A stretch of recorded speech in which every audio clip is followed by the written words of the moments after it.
Why young Ontarians are leaving, what that means for your mortgage. Listen up, because what's happening right now in Ontario, it's not just a trend.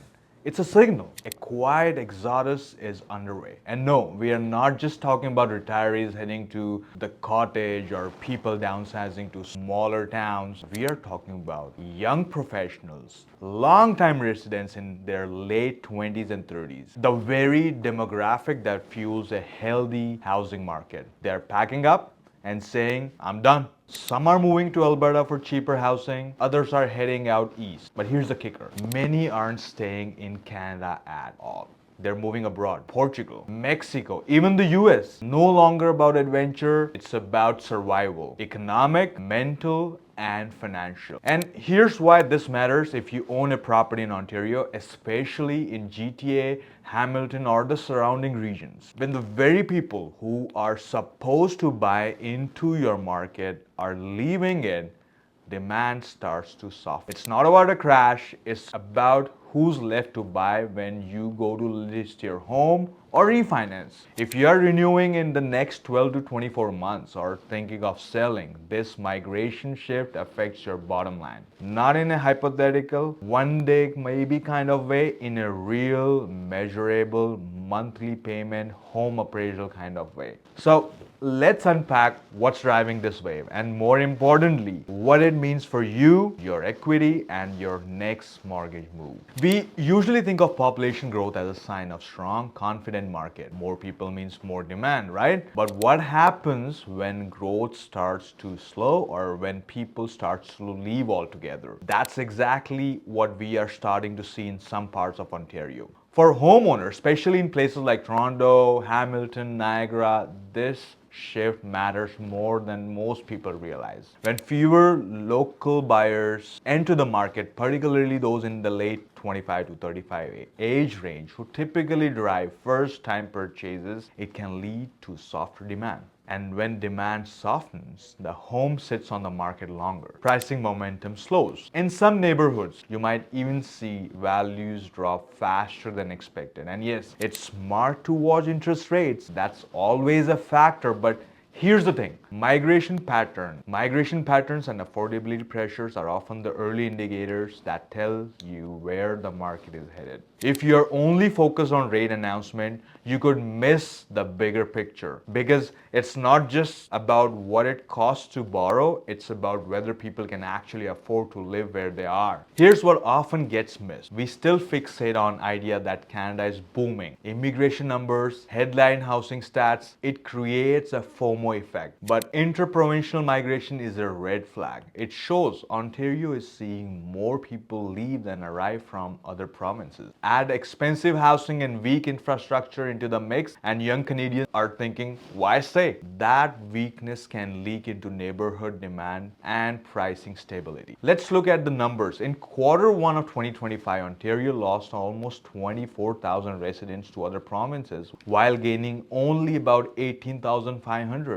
Resulting in a net domestic loss of about 5,000 people. That's a shocking 34% drop in net inflow compared to Q1 in 2024. Internationally, the story is even bleaker. Only about 1,000 new immigrants arrived in Ontario that quarter, a dramatic 99% decrease from year before. Nationwide, interprovincial immigration dropped to just 81,000 in Q1, and the lowest first quarter figures since 2021. Ontario and BC suffered the deepest losses, especially Ontario, which was the largest net loser. Now let's take a look at housing prices and how they relate to the income. Ontario's average home price in June 2025 was about $850K, down by 3.7% year over year. February reported a similar figure of around $850K, down by 3.3%. Canada-wide, average home prices hover near $670K as of July 2025. Modest increase from an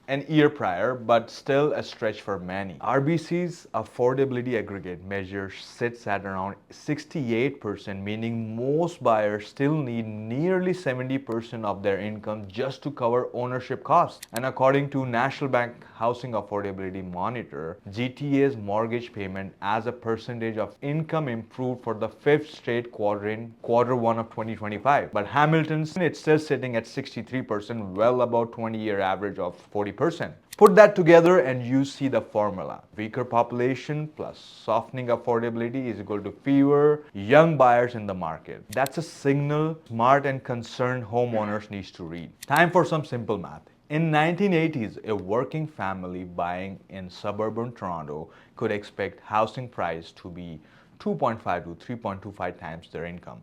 That was tight, especially during that 18% mortgage rate era, but still doable. Fast forward to today, even after recent drops, average home prices are hovering around 10 times the average household income. That pushes the monthly mortgage payments to 40-50% of the net income, and that's before taxes, maintenance, insurance, or lifestyle essentials. No wonder young adults are priced out. It's no longer about avocado toast or fancy lattes, it's math. Monthly household budget simply can't stretch under that burden, making relocation or leaving province a rational choice. Now, here's a real-life example of Raj and Emil. Both in their late 20s bought a modest townhouse in Mississauga just before pandemic. They thought it was climbable, but now listings are slower, buyers are scarce, and their own friends are talking about moving to Calgary or the US and leaving hometown in GTA behind. Their cousin in Halifax has a bigger home and lower mortgage payment. Their classmate has moved to Austin in a thriving tech sector, better affordability,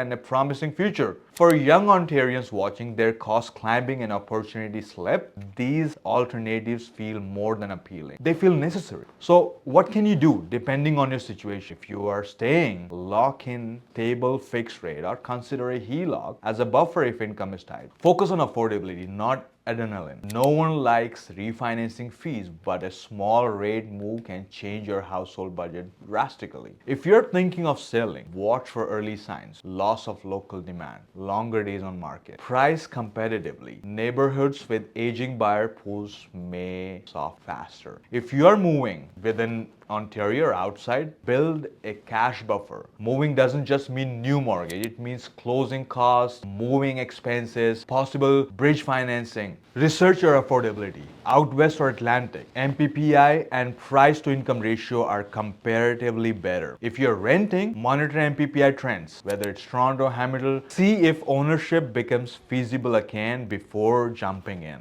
Now, let's tackle a few pushbacks. Canada is still growing with immigration, true, but not in Ontario domestically. Ontario's net inflow are shrinking dramatically, both internationally and interprovincially. Prices are stabilizing now. Should we wait it out? Maybe, but affordability is still stretched. RBC shows home ownership still takes about 68% of your income. Long waits may expose you to rate volatility or price shift that cancel any gain. What if supply picks up or rates drop? Good point. CMHC expects home prices to fall around 2% in 2025 with a stronger activity in Atlantic, Canada, and prairies, but Ontario and BC face slow construction and a cooling market. Affordability improvement in Ontario are expected, but still not back to pre-pandemic comfort level. Here's your 3-step checklist to take action this week. Check your home's affordability metric, compare MPPI or price to income ratios in your neighborhood versus benchmark. Prep ahead of time to book an advanced mortgage check-in even if your renewal is months away. AGP Mortgage can model scenarios so you are never caught off guard. Watch local migration patterns